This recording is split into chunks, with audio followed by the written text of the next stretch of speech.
Hello, Robert. I hope all is well. This is a message that I would like to share with you about our friendship. For me, this video is easy to make just as much as it is hard. Easy because as soon as you announced this contest, my brain started recollecting memories, dates, funny moments, all kinds of good stuff like that. But also hard because making videos still represents for me a huge challenge in terms of having to think in English instead of in French, as well as, I guess, the uneasy feeling of having to talk in front of a camera.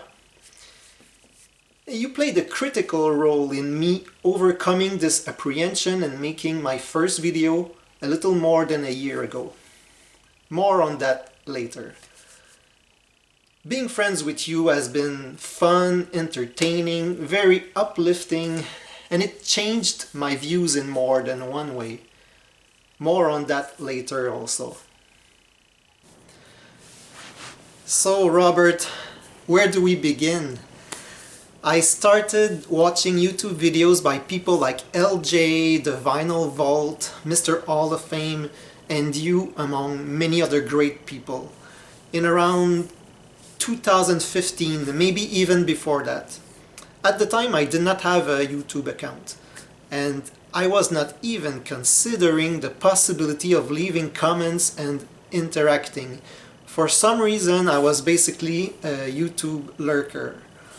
Slowly, I've become fascinated by this community, and your videos became among my favorites. And at some point, I must have subscribed to your channel. So life was business as usual, except at one point there were some bad things going on in the VC, and unfortunately you closed your channel down. I specifically remember when you posted one final video before leaving. You were not physically in that video. It was only a hat on your desk with the song Good Night Now Ladies and Gentlemen by Cheap Trick in the background. It was sad to see you go, but at the same time I couldn't help but smile and tell myself, this guy's unique.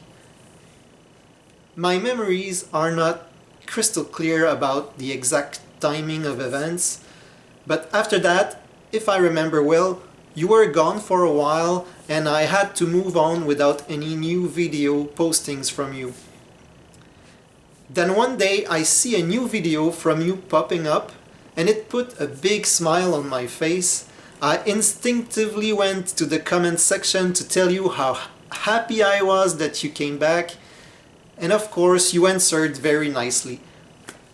And I was not commenting often at the time. I can't say for sure that it was my very first comment ever on YouTube, but it may be the case.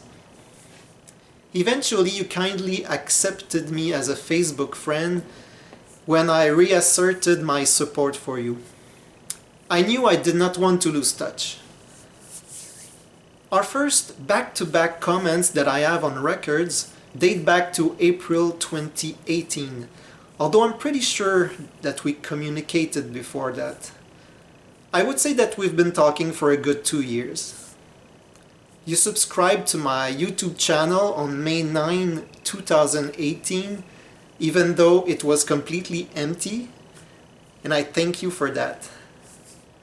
A determining moment at the beginning of our friendship was when James at Vinyl Collector James sent you a SHM Mini LP Walk-On CD, and I responded with a longer message than usual about my passion for this album.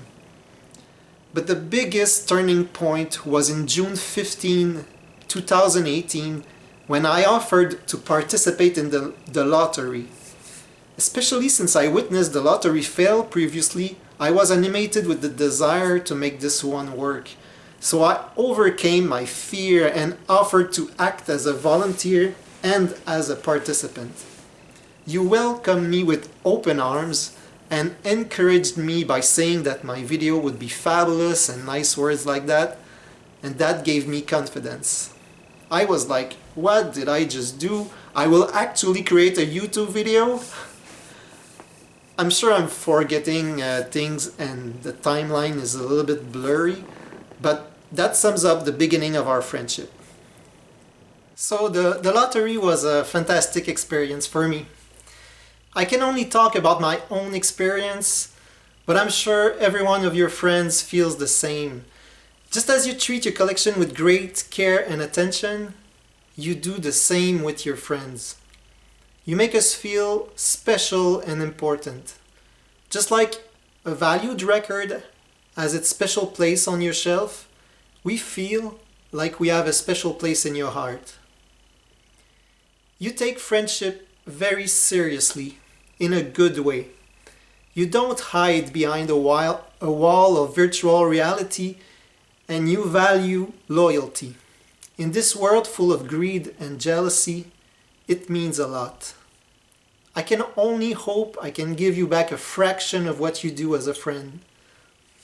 For your February contest, you shared beautiful pictures of you and your wife Betty, and I participated too with pictures of my wife and my daughters.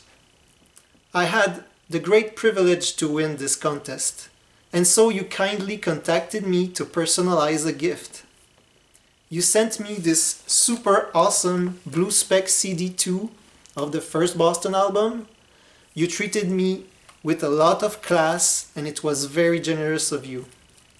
A couple of months after that, I sent you a CD, a Quebec flag, and a bottle of maple syrup from my area. I was so honored that you gave a prominent place for my flag in your music room. I was very happy to see that. And the maple syrup made all my family laugh a lot. You mentioned that you wanted to keep the bottle sealed, and there was a whole debate within my family between my wife, Jenny, and my daughters. Some were arguing that you definitely needed to open it and taste it, while others were convinced it was a better decision to keep it sealed. We had a good laugh. I wish you were there when this conversation happened. It's a great feeling that I can count on you to be there. On my part, I like to think that I can give you support when you have doubts about something, regarding the direction of your channel, for example, and that when I watch and comment your videos, I like to think that it helps you a little bit to escape from some of the difficulties that you unfortunately encounter at home. Once I asked for your advice because I was tempted to buy a highly priced vinyl copy of Walk On, and you helped me do things correctly. I ended up losing the bid, but I was glad to have your guidance. You influenced me a lot in the way that I approach collecting. In particular, I guess you are my MoFi teacher. For example, the fact that I acquired those albums is a direct influence from you. This is the first one that I ever bought on vinyl. That is an original master recording. And that was another one, Bob Dylan, Highway 61 Revisited. And my most recent acquisition is Supertramp Breakfast in America. And I'm doing like you, I'm looking at the numbers. Unfortunately, I always have higher numbers than you, but it doesn't matter. This is also a direct influence from you that I like to have a lower number. And same thing for the hybrid CDs. I have two hybrid CDs, and if I had not known you, I'm sure I would have never bought those CDs. They have a special place in my collection right now. I only have two of them, and this is another example of your direct influence. I guess I could say the same thing about Record Store Day. I'm not a huge Record Store Day. item collector, not at all. I have just a couple, just a few. But your passion about Record Store Day is contagious, I guess. So now I have my eye is open to those type of albums, special issues, special reissues. This is a Todd Rundgren that I bought, which was a Record Store Day release. Another one is Yes, Time and a Word, which has the same, it has the same cover that the first Yes album has on my CD version. This one is a rare German edition of the classic second Yes album, Time and a Word, and it's a Record Store Day reissue as well. Of course, another one of your influence has to do with Japanese pressings that I find very fascinating, and I want to expand my collection a lot with them.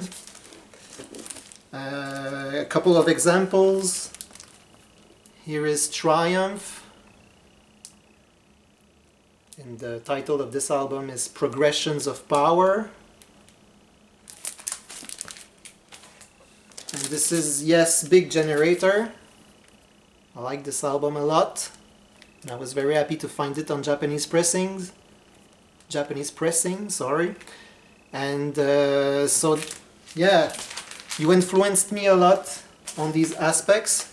And I'm still not yet versed in promotional stuff, but your passion again is very contagious. And now at least I look, not that I look for them, but you know, I take a look all the time to see if it is a promotional copy or something. I had this album for a while, and only recently I discovered that it was indeed a white label promotional copy. So again, this is a direct influence from you. You are my teacher for all these things, and you know, I'm not a collector like you by any means, but at least now I'm aware of those things and I take interest in them, and I find that fascinating. So I guess I have to thank you for that. And another thing that I would like to address is that until recently, I was thinking strictly in terms of albums, and now I'm starting to think in terms of items, and I would say that is another direct influence from you. For example, in my database, up to recently, I used to have only one entry per album. I would add the mention CD, MP3 even, or vinyl on the same line for one particular album. And in my mind, as long as I had one entry, I would consider that I had this album. But you changed my old view about that, and now I reorganized all of it to have one line per item, and my MP3s are now filed under a separate database. So now, for example, if you take Bryan Adams' Reckless album, now I have one line for the CD and one line for the vinyl. This looks really, this might look like not a big change, but in fact it's a whole different approach, and that's another of your influence, Robert. Now, did I have any influence on you, Robert? Well, I don't think I had a lot of influence on you. I like to think that maybe I got you interested a little bit more in music, French music from Quebec. In one of our first interactions, you said you were interested in knowing more about the band Harmonium that I showed in one of my very first videos, and so later I sent you a CD copy of Leptade by Harmonium, and you seem to find that it was a decent listen, and so if I could do that for you, I'm very happy that you found an interest in that. Sorry, my camera let me down, so I'm using the iPad for this segment of the video. I wanted to talk about great memories of your videos, Robert. I noted several of them, but the list would be infinite. Funny moments, I noted down disguising as women, singing Smells Like Teen Spirit, unforgettable, and Carmine, who says he has no cash for records, yet is considering a filet mignon and expensive baseball tickets, and dancing the YMCA. So the list could go on and on. Those are a few that I remember. But also, I have a lot of special memories as well that are a little bit more serious, like your touching story about the Yes concerts that you saw. I would like you to tell that story again one day.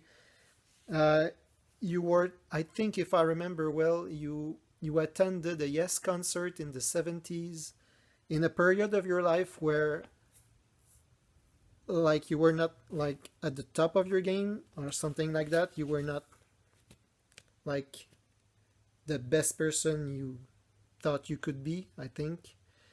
And if I remember well, you went back to see a Yes concert, something like 20 years later, and your life was completely different at that time, and you had like a realization at that moment. If you could tell that story again one day, Robert, I would like it very much. Another one that I appreciated when you talked about how as a kid you knew all those songs from the 50s by heart, and you would be quizzed by members of your family. And also the story of when you were on a mission in the desert. That was epic. You were in the desert, and you were sure that the enemy was approaching to shoot your team that you were with, and before you finally realized that they were simply on your side, so you had the fear of your life at that moment. That story was amazing. When you talk about your shopping in Japan, that's great memories about that. And let me turn the page here. There's other memories that I noted down. Your story of the first time that you listened to Dark Side of the Moon, that was awesome. Great story. And the way you discovered Pink Floyd, that you went back to the record store to buy another Pink Floyd album, and that you were like, what, is this the same band? That was a great story. Or also your video that you called Another Side of Robert Z, or something along those lines. That was fabulous. It was a great way to know more about you. And I remember watching it a second time with my wife. Also, I really liked your videos about another hobby that you love, which is magic shows with the elderly people. I like that a lot too. So those are just a few examples of the great memories I have uh, of your of your videos that you made in the past. I like your videos because they make us think, like the epic video about when is enough enough. The video you did about record cleaning machines. I would like to see that, to watch that one again. You remember that one, Robert? You were showing. You said when you want to wash your clothes, you use a washing machine. If you want to, I don't know what you want to make some toast, you use a toaster. So why don't you use a record machine for your records? Uh, that was a great one. It makes you think. Another one, the video you did about the paradox of enjoying dark music while at the same time being religious. This makes you think. And is there another one? I like your curiosity. I like the fact that you push the reflection beyond the superficial things. These are all things that I really enjoy about your channel. I will always remember you as the one who sparked in me the will to overcome my fear and make a first video on YouTube. If it wasn't for you, I would probably only be watching videos. To me, you're the number one reason why I'm relatively active on YouTube. It all starts from you. And making videos was something that I never thought would have been possible for me in my wildest dreams. You value my opinion and I value yours. Every time I contacted you about something, you treated me with great attention. I admire that you went through a lot and you overcame it. I'm happy for you that you are sober now.